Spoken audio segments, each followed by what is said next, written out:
Vamos abrir as nossas Bíblias. Eu creio que o Senhor já tem falado conosco nessa manhã sobre Bíblia. Nós cantamos, parece que Igor estava lá dentro do meu quarto enquanto eu fazia o devocional, preparando essa palavra, porque toda a canção que nós cantamos falou de Bíblia. Tua palavra é vida e poder para me libertar. Transforma-me conforme a tua palavra, Senhor. Nós cantamos também aqui nessa manhã. As crianças também cantaram. E nós estamos chegando agora na reta final, acho que da primeira peça de jornalismo investigativo e literário Sem Notícia. Meu colega, o doutor Lucas, fez uma grande investigação, colheu relatos, fatos, testemunhos, escreveu um evangelho riquíssimo. Nós estamos chegando agora aqui na Bethesda, na reta final, nos últimos capítulos e versículos, e eu creio que o Senhor tem muito para tratar conosco essa manhã, amém? Então, abra sua Bíblia, onde o Fabrício parou no domingo passado, nos trouxe uma palavra maravilhosa, com uma pergunta muito simples, direta e profunda. Você realmente ama a Jesus? Capítulo 24 de Lucas. E nós vamos continuar a leitura a partir do versículo 13.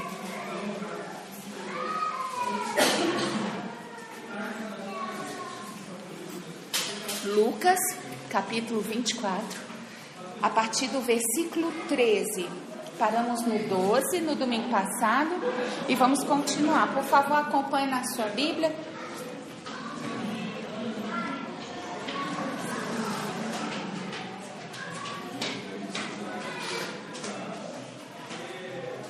Oh, coisa linda. Me emociona. Acontece isso, Túlio. Às vezes eles que vêm buscar a cadeira daqui. Eu estava falando pro Túlio que a gente busca lá quando eu... Hoje o caminho foi inverso. Todos acharam? Vamos ler. Davi, cuidado. Meu filho está com a cadeira na minha. Não. Capítulo 24 do Evangelho de Lucas, a partir do versículo 13. E eis que no mesmo dia, que dia? O domingo, o terceiro dia após a morte do Senhor.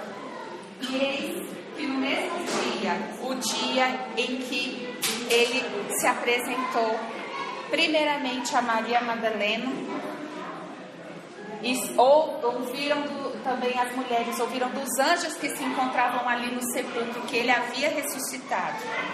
Nesse mesmo dia, iam dois deles quem? Dois deles discípulos, iam dois deles para uma aldeia que estava distante de Jerusalém 60 estádios, cujo nome da aldeia era Emaús. E estes dois iam falando entre si de tudo aquilo que havia sucedido. E aconteceu que, indo eles falando entre si, fazendo perguntas um ao outro, o mesmo Jesus se aproximou e ia com eles no caminho.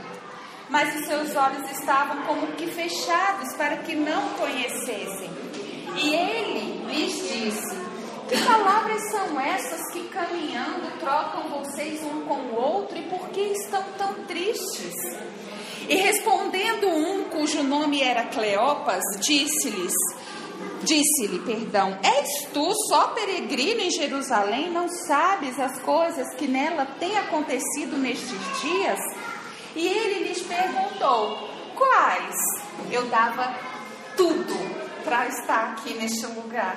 Porque Fabrício, no domingo passado, ele até falou assim, se nós pudéssemos entrar numa máquina do tempo e voltar e encontrar num desses caminhos com Jesus, né, a reação que cada um teria. Eu queria ver esse momento que o Senhor dá uma de João sem braço para eles. Que é? Não sei, conta aí. E eles disseram, versículo 19, as coisas que dizem respeito a Jesus, o Nazareno, que foi um profeta poderoso em obras e palavras diante de Deus e de todo o povo, e como os principais dos sacerdotes e os nossos príncipes o entregaram à condenação de morte e o crucificaram. E nós esperávamos que fosse ele o que remisse Israel, mas agora, com tudo isso, é já o terceiro dia desde que essas coisas aconteceram. Bem, é verdade que também algumas mulheres dentre nós nos maravilharam com a notícia de que nessa madrugada foram ao sepulcro e, não achando o seu corpo, voltaram dizendo que também tinham visto uma visão de anjos, que dizem que ele vive. E alguns dos que estavam conosco foram ao sepulcro. Quem foram eles? Pedro e João. E alguns dos que estavam conosco foram ao sepulcro e acharam ser assim como as mulheres haviam dito, porém não o viram. E ele lhes disse: ó nécios e tardos de coração para crer tudo que os profetas disseram. A tradução King James da Bíblia, o Senhor diz assim: ó tolos de entendimento e lentos de coração para crer em tudo quanto os profetas já declararam a vocês. Porventura não convinha que o Cristo padecesse essas coisas e entrasse na sua glória? E então, começando por Moisés e por todos os profetas, explicava-lhes o que dele se encontrava em todas as Escrituras. Então chegaram à aldeia para onde iam, e ele fez como que ia mais adiante. E eles o constrangeram, dizendo: fica conosco, porque já é tarde e já declinou o dia. E então ele entrou para ficar com eles. E aconteceu que, estando com eles à mesa, tomando o pão, o abençoou e partiu e lhe deu. Abriram-se-lhes então os olhos e o conheceram, e ele desapareceu-lhes. E então disseram um para o outro: porventura não ardia em nós o nosso coração, quando no caminho ele nos falava e quando nos abria as Escrituras? Amado Deus, a tua palavra é maravilhosa. E é mediante a tua palavra nessa manhã que nós nos colocamos com todo o coração perante o Senhor e clamamos a Ti: fica conosco, nosso amado, nosso bom Jesus. Pelo Teu Espírito, leva-nos a compreender a Tua palavra nessa manhã e que ela encontre terra fértil, para que a boa semente possa germinar e criar raiz profunda e frutificar. Porque só assim permaneceremos, Senhor, e Te agradaremos e proclamaremos o Teu reino. Fica conosco, Senhor, e fala com o Teu povo, em nome de Jesus. Amém. Amém. E Ele ressuscitou. Mas será mesmo? Fica muito claro para nós, né? Como com Israel. O povo de Israel, o povo incrédulo, não acreditava. Né? Aí a gente olha para os discípulos, eles não acreditavam. A gente está aqui 2017 anos depois, com tudo registrado, com tudo provado. Eles estavam lá no meio do turbilhão, né? Fazendo uma pequena recapitulação desse momento da ressurreição, os evangelistas eles falam de alguns detalhes que outros não falam, mas claramente fica a narrativa mostra que as mulheres vão ao túmulo com a mirra, o incenso, a oferta de amor. Elas estavam em luto, velando o amigo, o mestre que tinha morrido.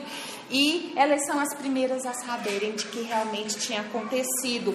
Os anjos lá na porta do sepulcro avisam a elas o que aconteceu. E o que elas falam?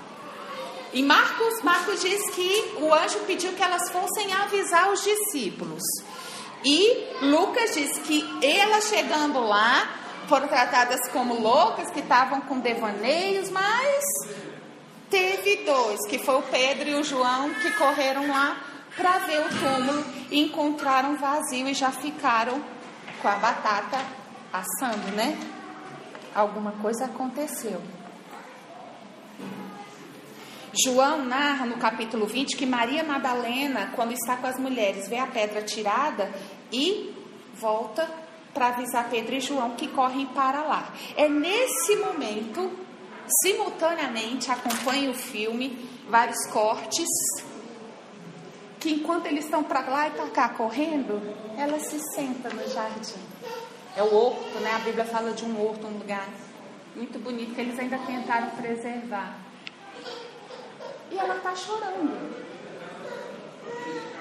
Ela perdeu o amigo, como o Fabrício recordou aqui no domingo passado, mas o mestre, o seu libertador. Maria Madalena diz a palavra de Deus que foi de quem o Senhor a libertou de 7 demônios.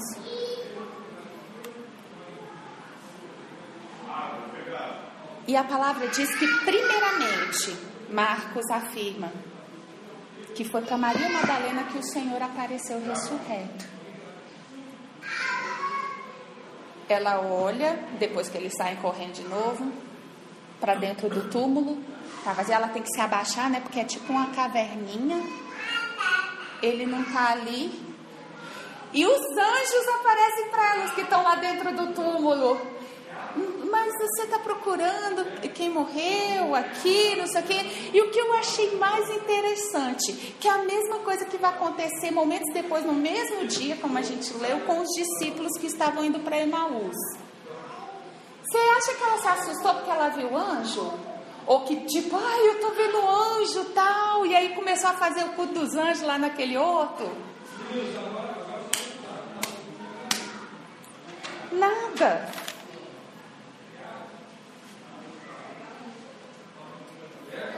Diz a palavra em João que o anjo falou para ela, não, mas ele já ressuscitou. Ela, mas como? Levaram ele daqui? O foco que eu quero dizer para vocês não era que ela estava vendo o anjo, é que Jesus não estava lá. Estava um anjo enorme, resplandecente. As outras se assustaram naturalmente, jogaram-se no chão, a Bíblia diz, mas ela viu os anjos e não, mas eu quero Jesus. Porque a melhor coisa do evangelho, eu não diria nem do cristianismo, porque o cristianismo já é um sistema religioso. O evangelho, a melhor coisa é o próprio Jesus. Mais que os anjos, mais do que os milagres, mais do que a cura, mais do que o sobrenatural e mais do que tudo aquilo que Ele pode fazer por nós, é a tristeza da ausência dEle que feria a Maria de uma maneira sufocante. A ponto dela perceber que tinha alguém parado atrás dela, que ela achou ser um jardineiro. E ele perguntou, por que choras? Por que você está tão triste? O Senhor perguntou para ela, querendo, né, que ela verbalizasse. É porque levaram meu Senhor. Eu não sei onde o colocaram. E aquilo estava despedaçando o coração dela. Eu acredito que o Senhor se compadeceu tanto que ele não aguentou. Ele falou, Maria. Na hora ela reconheceu. Ela foi a primeira. Mas também, não sei porquê, irmãos, o Cleopas e um amigo que Lucas não dá nome a ele, não conseguiu levantar, não conseguiu apurar com as fontes dele quem era o outro. Mas por que o Cleopas foi escolhido? Uma coisa que a gente vê de comum com a Maria Madalena e com esses dois é que eles estavam profundamente tristes, consternados com o que aconteceu e com o coração fervilhando, querendo entender, compreender e sentindo a falta do Senhor. Foi assim que Jesus se aproximou deles quando eles estavam andando. Jesus chegou para perto deles, como a gente leu no versículo 14, e percebeu que eles não estavam simplesmente andando, além de tristes, eles estavam colocando para fora, né? É como cada um de nós reage. Mais na frente, outros pregadores aqui vão tratar de quando o Senhor apareceu para os seus discípulos. Hoje nós estamos vendo um prelúdio da aparição aos 11. 11, né? Porque um morreu, já tinha morrido.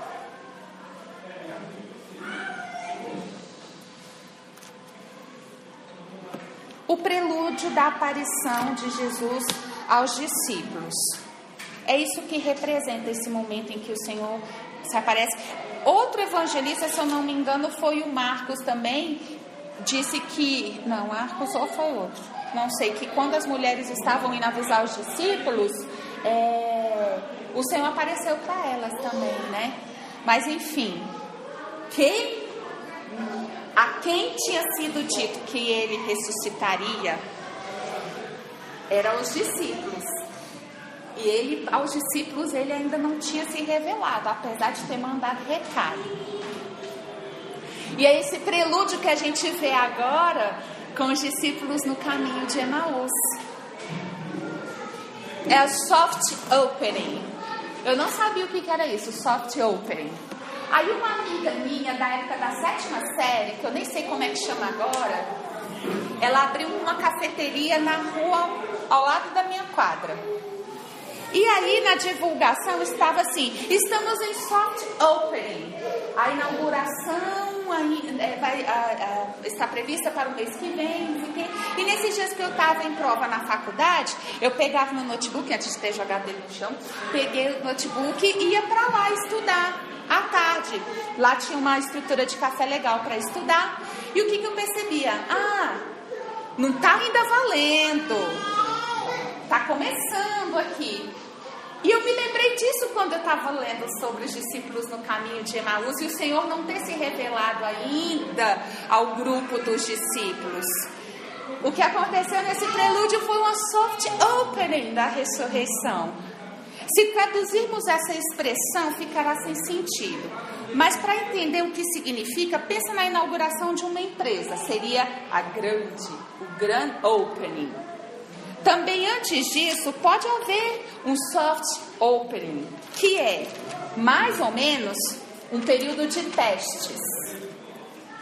Quando um projeto abre as portas para o público sem qualquer anúncio ou barulho. Eles podem ter uma ideia de como o projeto vai e fazer os ajustes necessários antes da inauguração. E foi isso que o Senhor fez no caminho de Emaús. Uma soft opening do que estava por vir aos discípulos. E foi aí que ele já deu uma sondada nos corações. Porque com Maria, com as mulheres, estava safo. Tanto que lá no jardim mesmo ele já viu e já falou com elas. E agora os seus discípulos? Por algum motivo o Senhor sondou o coração do Cleopas. É Cleopas o nome dele? Cleopas. E do amiguinho dele com quem ele conversava. E o próprio Jesus se disfarçou e caminhou com eles. Gente, não foi daqui até a esquina. Foram 60 estádios. Conhecem aqui o Estádio Nacional, popularmente conhecido como Mané Garrincha? Pensa 60 deles. Que normalmente a gente fala a minha versão fala que são 10 quilômetros. Ponta a ponta das asas, asa sul até o final da asa norte. Andando. E eles estão andando e chega ali, um e junta neles, cola neles, pergunta o porquê. Depois que eles falam o porquê, ele já dá uma voadora. Vocês são tolos, não entendem. Os profetas já tinham falado de tudo isso que está acontecendo. E eles ainda param para ouvir. Por quê? Tinha que ouvir, né? O próprio Deus estava falando com eles. Ontem eu fiquei muito tocada com o testemunho que a Adrianinha deu no parabéns do Benjamin. Daqueles momentos do nascimento do bebê, que a gente está tão cansado, e no caso dela, ela teve as dificuldades com a amamentação, e o bebê com fome, eu sei exatamente o que é isso, e o papai Gustavo sem dormir também, naquela tontura e segurando o menino. E ela desabafou, né? Meu amor, como nós vamos fazer? São 2 dias. Ontem ela estava comemorando 2 anos. Mas 2 dias e a gente está quebrado, assim, como é que a gente vai fazer? O Gustavo pega aquele menino, só fazia cocô, chorava e estava com fome, né? Mas eu gosto tanto dele já. E a Adriana falou, e eu creio plenamente que é assim que o Senhor olha para nós. Eles dão tanto trabalho, eu falei tudo isso, eles não acreditaram. A incredulidade fere o coração do nosso Deus. Mas eu os amo tanto. Eu os amo tanto que Ele, com graça, com amor, e como Ele é Deus, Ele é a palavra encarnada, diz a Bíblia, que então eles não foi brigando, Ele falou, admoestando, aconselhando, como Deus de amor. Ele abriu a palavra e foi mostrando para eles, desde Moisés, nós cantamos aqui do Gênesis até o Apocalipse, a palavra de Deus, que falava e confirmava aquilo que eles estavam vivendo. A partir dos próximos domingos, queridos, nós vamos caminhar agora para o grande finale, que o Senhor se apresenta a esses discípulos, a esses homens que estão acuados, com medo, em lugar fechado, cada um reagindo, mas na grande maioria com incredulidade pelo tudo que aconteceu. Mas o Senhor fala claramente com eles e conosco sobre a necessidade de nos alimentarmos, não dos momentos gostosos da intimidade com Ele, como no louvor, como na oração, que a gente se derrama, sente a presença de Deus, mas eu vou te falar com todo o coração, isso não vai sustentar sua fé, porque o coração do homem é enganoso. Se depender das emoções, isso o Senhor está falando comigo, porque eu confesso, eu era muito intolerante. E essa menina falou comigo um dia, eu falei, não, tio, acontece mesmo. E agora eu entendi. Quando você não se alimenta dessa palavra, fala, como é que uma pessoa que já orou, já chorou na presença de Deus, já teve experiência com Deus, pode deixar o Senhor e caminhar? Aí eu me lembrei de domingo após domingo aqui. Não construa sua casa na areia. Eu posso estar ouvindo o Senhor, mas se eu não guardo e pratico o que Ele fala, vai embora. Como as esperanças, como a paz no dia da adversidade, como o medo nos acuando. Senhor, mas o Senhor não está aqui do meu ladinho mandando, como o Senhor andou lá com Cleopas e o amigo dele, aí é difícil. Aí Ele fala, eu estou, eu sempre estive. E eu falei que isso aqui não seria apenas um livro, que qualquer letrado pode sentar, ler, estudar e tecer teorias. Eu enviarei o Consolador, o Espírito Santo, que fará com que vocês leiam, que vocês se lembrem de tudo aquilo que eu ensinei para vocês. E é essa chave que o Senhor deixa antes de falar claramente e pessoalmente com os outros discípulos, e é para nós também. O amor, a palavra de Deus. Essa palavra que por tempos e tempos, até mesmo dentro do arraial religioso, cristão, ela tem sido achincalhada, desacreditada, questionada. Você lê os evangelhos e tá bom, tente viver isso. A palavra de Deus é muito clara em várias passagens sobre do começo ao fim das escrituras a importância e o propósito para o homem da palavra de Deus. Jesus eu gosto, Paulo não. Não. Paulo está fora da casinha. Paulo se excedeu. Tem um motivo para ele estar aqui. Nós não estamos sozinhos nessa missão. O Senhor honra aquele que abre o coração para entender a palavra. Eu queria recordar nesse momento aqui a questão da incredulidade, que é o forte desse prelúdiozinho antes do Senhor aparecer e se revelar completamente aos seus discípulos. Ele percebe a incredulidade até daqueles que andaram com ele sobre o que tinha acontecido.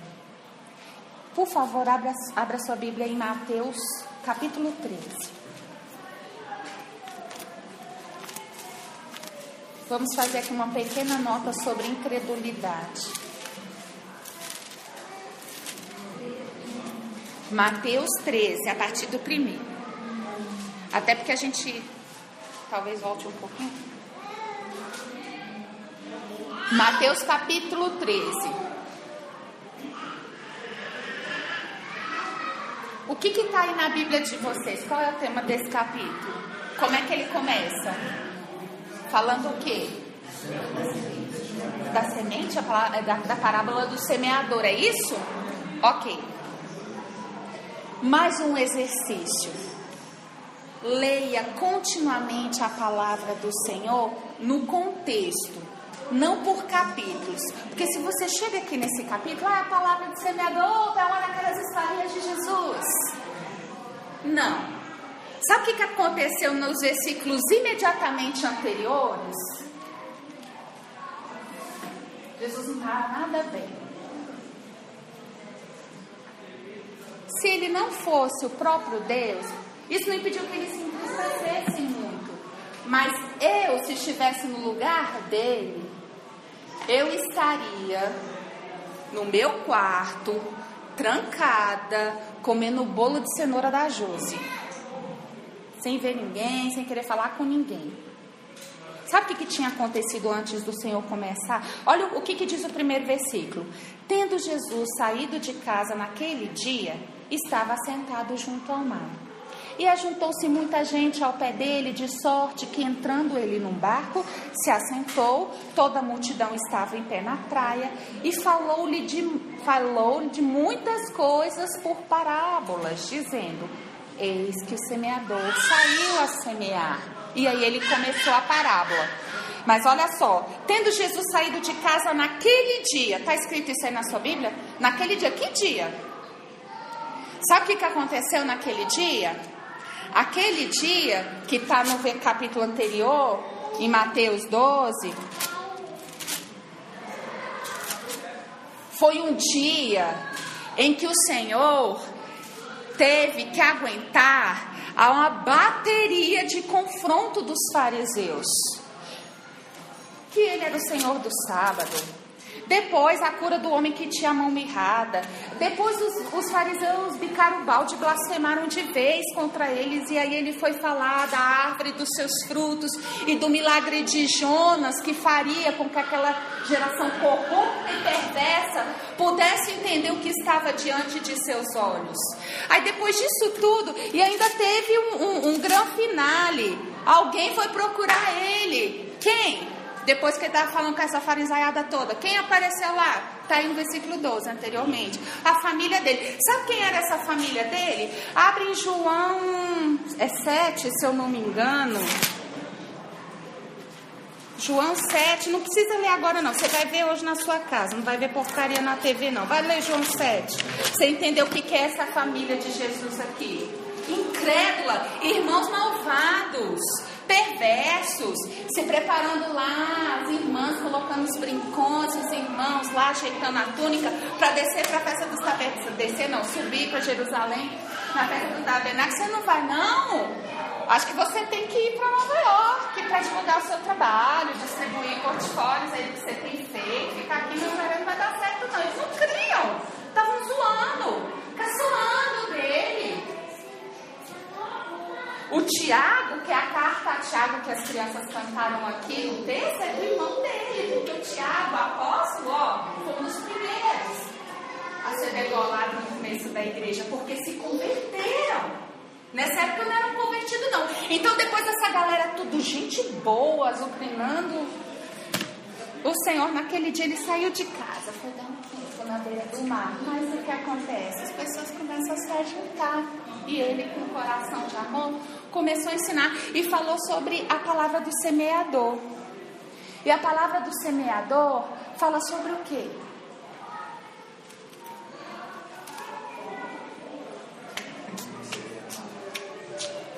Como receber a palavra. Sobre crer. É basicamente sobre isso. Aí vocês já se lembram que todos conhecem essa parábola? Onde caiu a semente do semeador? Nas pedras, Leia isso em casa também hoje. Não vai ver Faustão, não. Vai ler com calma a parábola do semeador. Caiu entre os espinhos, caiu nas pedras, à beira do caminho os passarinhos vieram se alimentar. Depois o Senhor explica calmamente e claramente aos seus discípulos o que significa isso. Mas como a palavra se encontrou ou não um terreno para crescer e criar raízes profundas que ficasse e desse fruto e multiplicasse esses frutos. E eu queria ler com vocês o versículo 15 do capítulo 13 de Mateus. Porque o coração deste povo está endurecido e ouviu de mau grado com seus ouvidos e fechou os olhos para que não veja com os olhos, não ouça com os ouvidos e compreenda com o coração e faça o quê? Se converta e eu cure. Por quê, igreja? A escuta da palavra com o coração aberto, crendo e arrependido é o que promove a cura. A fé vem pelo ouvir e o ouvir a palavra de Deus com o coração e os ouvidos abertos, porque a luz do Senhor, quando bate a luz, o que ela revela? A escuridão. E aí com o arrependimento, não é entender apenas, é se arrepender, arrependei-vos porque é chegado o reino de Deus. É o arrependimento que traz a cura. O Senhor fala claramente, para que compreenda a palavra com o coração. Se converta, se está fazendo isso, deixe de fazer, e eu o cure. Foi por isso que Jesus falou a palavra para os discípulos no caminho de Emaús e nos deixou esse alerta. E é o que nós fazemos sempre que nos encontramos por amor a Jesus e cremos que é assim que vamos fazer com as nossas crianças. Eu cantando lá em casa com a minha filhinha: forte e corajoso como Sansão, amigo de Deus como Abraão, muito inteligente como Salomão, você pode ser o que quiser, use a sua fé. Aí meu irmão, afastado da igreja desde a infância, porque viu o cristianismo, não viu Jesus. Você tá, como é que ele usou o termo? Não é doutrinando, lavagem cerebral, alguma coisa que ele quis dizer que eu estava fazendo. Falei, com todo prazer, estou fazendo sim. Porque é o caminho de vida que eu aprendi, que eu creio, que eu vivo todo dia. Eu vou deixar o Cartoon Network fazer isso? Eu vou deixar o comportamento dos coleguinhas na escola chegar na frente? Agora, não adianta eu falar se eu não for a Bíblia aberta para ela no dia a dia, nas minhas ações, em cada oportunidade, como o Senhor falou lá na lei, né, em Deuteronômio, eu ia andando pelo caminho que a gente canta aqui com ele, vai para o campo, todo o campo, vai se lavar, vai comer, falando essa palavra. E isso é para nós também. Isso é para nós também. Não adianta só a gente vir para a igreja, não adianta só a gente orar, sentir a presença de Deus, cantar, falar de Deus, mas se a gente não se alimentar, na hora que bater o vento na casa, desaba tudo e a casa cai, literalmente. Acontece às vezes num dia da casa cair, mas no mesmo dia ela é reconstruída, o Senhor nos fortalece, a casa fica bonita e a gente continua na caminhada. Leia a Bíblia e faça a oração. Leia a Bíblia, meus irmãos. Por muito tempo eu deixei de ler a Bíblia, porque eu achei que eu já sabia. Só que há um mistério em você priorizar o seu tempo com Deus. É isso aqui que aconteceu com os discípulos no caminho de Emaús, na prática. Eu acredito que quando o Senhor começou a falar-lhes, né, o Lucas fala assim, então ele começou, versículo 27, lá desde Moisés, xará do meu sogro, e por todos os profetas, o que? Ageu, Gente, confessa que teve profeta aqui que os meninos cantaram, que você nem lembrava que existia lá. Eu, quando aprendi, ficando com ele. Sofonias, é a ordem que fica quem vem primeiro, pois até eles falam do Senhor, não falam. Olha que coisa linda. Vamos relembrar? Em Gênesis, ele é o Cordeiro de Deus que tira o pecado do mundo. É aquele cordeiro para o holocausto que Abraão falou para o seu filho: filho, o Senhor vai prover o cordeiro. Depois daquele momento lindo, né? Amigo de Deus como Abraão, o Senhor fala com ele: da tua semente virá a salvação. Quem era essa semente? Jesus. Êxodo. No Êxodo, lembra da mesa posta maravilhosa que o Adriano, a Carol e a família deles nos prepararam aqui na nossa Páscoa nesse ano? No Êxodo, o Senhor é o Cordeiro da Páscoa. Em Levítico, ele é o sumo sacerdote, aquele que tem que entrar com a cordinha amarrada lá no Santo do Santo, porque se for fulminado, o povo de fora tem que puxar, porque não pode entrar lá. Ele é o sumo sacerdote em tempo integral. A gente não precisa esperar um ano. Tempo inteiro. Em Números, ele é aquela nuvem durante o dia e a coluna de fogo à noite que orienta em todo o tempo o seu povo. Em Deuteronômio, não, que texto árido, não tem Jesus ali não. Eu achei muito lindo porque eu fui relembrar isso na faculdade de Direito, estudando os códigos antigos, da antiguidade. E o código hebreu em Deuteronômio é muito claro quando alguém arregaçava com tudo, mas que se dava uma chance de sobrevivência. Para onde ele ia? Mais uma coisa que você não vê televisão, bobagem hoje à tarde. Cidades refúgio. Era para onde os criminosos que não iam ser mortos tinham que fugir para poder respirar e tocar dali para frente como se nada tivesse acontecido. Chegava nessa cidade refúgio, ninguém sabe do seu passado, você está recomeçando. É Jesus. Em Josué, ele é... O que você acha que no livro de Josué? Aquelas batalhas, né? Veio com Josué, lutar em Jericó, a gladiadora... Salvador e Yeshua são charás. O que você acha que fala de Jesus em Josué? Vamos aproveitar que as crianças estão numa aula muito abençoada, a gente tem um tempinho. Josué, o que tem de Jesus em Josué? Mania de professor. Vou trazer um presente, vou mandar lá do hospital na quarta-feira. Diga, se for bom, vai para essa pessoa que falou que em Josué Jesus é libertador, mas tem uma peculiaridade do livro de Josué, uma passagem assim, que se você está lendo como um leitor, passa batido, mas que na hora que você lê com o coração derretido do agir do Espírito Santo, até vendo na novela você chora lá, que a Record fez a representação.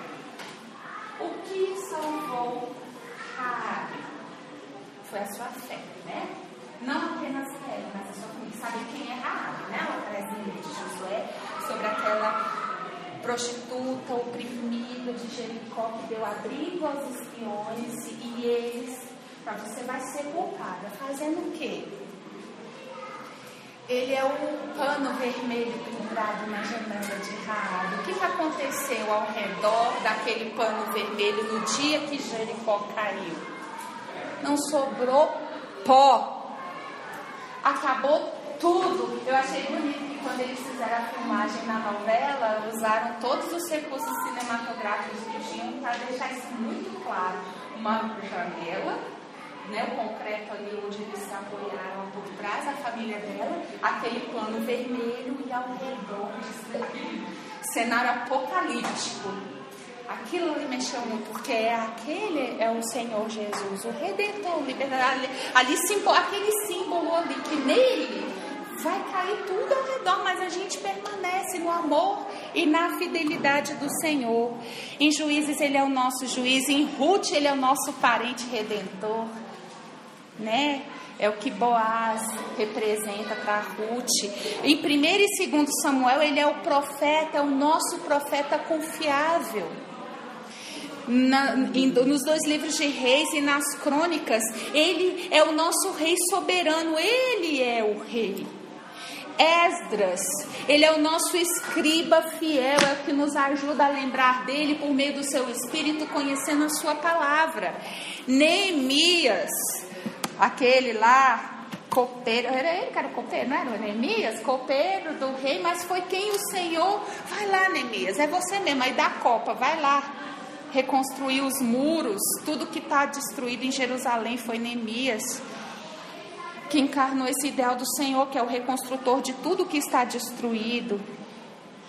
Em Esther, nós vemos a figura de Jesus como aquele tio Mordecai que não saía da porta do palácio, velando pela sobrinha, que ninguém sabia que era sobrinha dele, mas que ficou ali o tempo inteiro dando suporte à sua sobrinha, e ela em si foi um instrumento usado para a libertação do seu povo.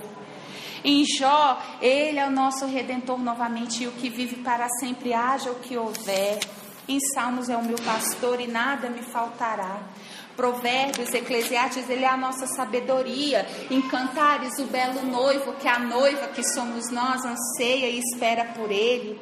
Em Isaías mostra que ele é o servo sofredor, e que tudo aquilo que vem, que você vai fazer, vai acontecer, vai detonar, vai puxar o espada e vai arregaçar com todo mundo, seu colega do trabalho, seu chefe, só porque oraram torto para você, porque você é filho de Deus. Isso é uma palavra satânica. Porque Jesus, ele é o servo, e é o servo sofredor que Isaías ilustra muito bem. Em Jeremias, em Lamentações de Jeremias, ele é Jesus, o profeta que chorou olhando para Jerusalém, que mata os seus profetas. E todos nós que anunciamos a sua palavra somos chamados como ovelhas para o matadouro, escreveu Paulo. Porque quando você abre essa palavra e começa a falar o que ela diz e não o que as pessoas querem ouvir, a gente chora. Vem solidão, mas vem vida. É dessa vida que Jesus falava aos discípulos no caminho de Emaús.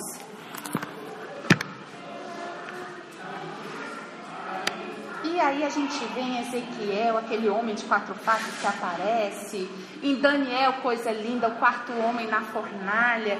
Em Oséias é o da Gomer lá, da prostituta. É um amor fiel. É um amor que não tem lógica. Não é nele que a gente se ampara. Joel, foi ele que, lá depois, Pedrão já restaurado, frutificando no rei, aquele discurso dele no começo da igreja, que num só hora, assim, mais de 2.000 se ajuntaram aos crentes em Jesus. Ele citou Joel, que lá em Joel o Senhor é o que nos batiza com o Espírito Santo e com fogo. Em Amós ele leva os nossos fardos. Obadias, ele é o nosso Salvador. E em Jonas ele é o grande missionário que leva ao mundo a palavra de Deus, até para quem a gente acha que não merece ouvir. Miqueias, ele é o mensageiro dos pés formosos. Naum, ele é o vingador, a justiça plena em Deus. Em Abacuque, ele é a sentinela, orando sempre pelo reavivamento, sem esmorecer. Em Sofonias, ele é o Senhor poderoso para salvar. Imagino que o Senhor falou sobre Ageu, o restaurador de nossa herança perdida. Zacarias, a nossa fonte. Malaquias, ele é o filho da justiça, com a cura em suas asas. Tudo isso era para falar dele, e foi isso que ele falou.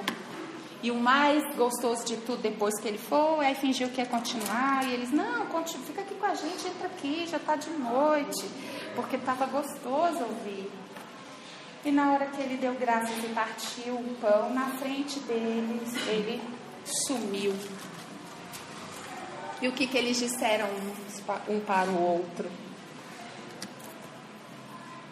Porventura não ardia em nós o coração quando pelo caminho fazia milagres? Jesus foi andando com eles, só fazendo show de mágica, fazendo florzinha nascer.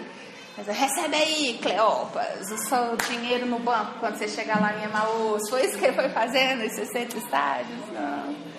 Os 10 quilômetros foi falando e abrindo as escrituras para eles e o coração deles ardendo. Foi esse versículo que o Senhor nos deu no começo da igreja aqui. O coração tem que arder. O coração tem que arder. De novo, é o novo nascimento. E vem com o quê? Com a escuta. A escuta com o coração arrependido. E aí o coração arde. E aí a gente se renova nele. E é o domingo da ressurreição. Ele está vivo. Ele está vivo. Ele vive em nós. Nós estamos aqui hoje porque Ele está vivo. Diz a tradição que é por isso que a gente se reúne, em especial nos domingos, né? Justamente foi o domingo das boas notícias. Ele está vivo. E a sua palavra é viva e eficaz. Mais na frente, depois, outro pregador vai falar com vocês sobre os outros versículos. Mas quando Jesus se apresentar aos discípulos, no versículo 45, então, abriu-lhes o entendimento para compreenderem uma nova mensagem que ele estava trazendo? Não, para compreenderem as Escrituras. Não existe crente em Jesus sem Bíblia. Não era assim na época de Jesus. O Verbo encarnado, os discípulos precisavam de Bíblia. Que dirá nós hoje, igreja? Nós precisamos nos alimentar de Bíblia. Mais do que qualquer boa literatura cristã, mais do que qualquer debate filosófico social sobre as questões do reino, nós precisamos de Bíblia. Não apenas as nossas crianças. Orem pelo ministério infantil da sua igreja. Lá embaixo não é uma brinquedoteca legal para os pais poderem cultuar aqui em cima. Clamamos e oramos ao nosso Deus dia após dia para que nos dê estratégia e sabedoria para falar a palavra de Deus desde os bebês até os adolescentes. Para que quando as suas necessidades físicas, orgânicas e cognitivas se estabilizarem, eles possam se sentar junto com as suas famílias aqui e ouvir a palavra. Coopere com o reino no sentido de deixar isso claro para a sua criança. Pense nisso. E continua sendo a Bíblia lá em casa. Leia a Bíblia e faça a oração se quiser crescer. Por muito tempo eu deixei de ler a Bíblia diariamente, queridos, e foi a época mais seca da minha vida. Feliz em tantos aspectos, sendo abençoada, mas que secura, que secura. É aquele vazio no coração que nada pode preencher. É você deixar de ouvir a voz do próprio Senhor falando com você na sua palavra. Senhor meu Deus, eu te agradeço por tua palavra e pela liberdade, como o Rodrigo orou mais cedo ali, de te cultuarmos de portas abertas e de termos acesso a esse livro. Certa vez eu vi, acho que muitos dos meus amigos aqui também já viram vídeos de pessoas em países com restrição a culto, recebendo um lote de caixa com Bíblias, e elas pegando essa palavra na linguagem delas e chorando e emocionadas, abraçando e guardando algumas páginas daquilo que lhes foi arrancado. Senhor, nos dá amor por tua palavra, vivifica-nos conforme a tua palavra, transforma-nos conforme a tua palavra, não pelo entendimento de líderes, de pensamentos, de filosofias, mas pela tua palavra, Senhor.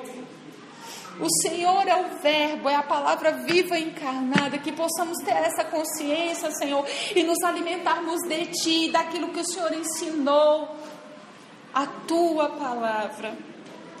Quero guardá-la, Senhor, no meu coração, para não pecar contra Ti. Não porque pecar é uma ameaça do Senhor contra a minha vida, é porque o pecado me afasta de Ti. Viver longe de Ti é o inferno, Senhor.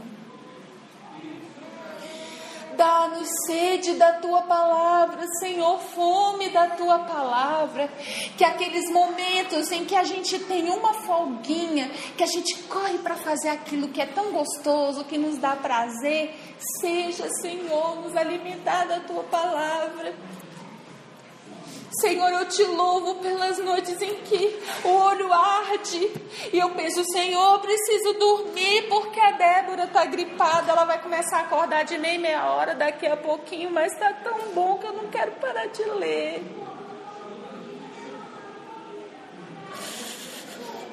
É o que eu peço para os meus irmãos nessa manhã, Espírito Santo, que convence o homem do pecado, da justiça, do juízo. Fala conosco. Fala da urgência, Senhor, do amor à Tua palavra nas nossas vidas. Em nome de Jesus.